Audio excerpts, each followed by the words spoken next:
नमस्कार विद्यार्थी मित्रांनो, चला तर आज आपण मृदा व जलसंधारण विभाग महाराष्ट्र राज्याची जी भरती प्रक्रिया होणार आहे तर त्या संदर्भातलं 16 डिसेंबर 2025 रोजी आलेलं जे महत्त्वाचं अपडेट आहे त्या संदर्भातला अपडेटेड व्हिडिओ मी तुमच्यासाठी घेऊन आलेले आहे.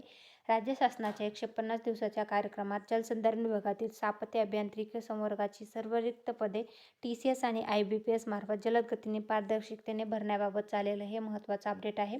तर याच्यामधले जे पदे असणार आहेत जलसंधारण विभागामधली जी भरती प्रक्रिया आहे तर त्याचं कॉन्ट्रॅक्ट जे आहे तर TCS IBPS अशा ह्या कंपनीकडे देण्यात आलेलं आहे. आणि याच्यामध्ये जे आहेत स्थापत्य अभियांत्रिकी निवेदन ईमेलद्वारे जे आहेत या कार्यालयाला सतत प्राप्त होत आहेत. त्यानुसार ही भरती जाहिरात जी आहे ते लवकरच प्रसिद्ध होणार आहे. तरी जे विद्यार्थी मृदा व जलसंधारण विभाग महाराष्ट्र शासनाच्या भरतीसाठी तयारी करत आहेत तर त्यांच्यासाठी आलेलं हे खूप महत्त्वाचं अपडेट आहे. या संदर्भातले जाहिरात आल्याच्यानंतर त्याचा डिटेल व्हिडिओ मी नक्कीच तुमच्यासाठी घेऊन येईल.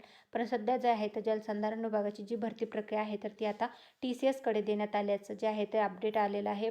तर त्या संदर्भातला हा संपूर्ण व्हिडिओ होता. तर हा व्हिडिओ तुम्हाला कसा वाटला ते कमेंटमध्ये नक्की सांगा आणि व्हिडिओ आवडल्यास व्हिडिओ लाईक, चॅनलला सबस्क्राईब आणि तुमच्या फ्रेंड्स फॅमिलीपर्यंत व्हिडिओची लिंकला शेअर करायला विसरू नका. Thanks for the watching.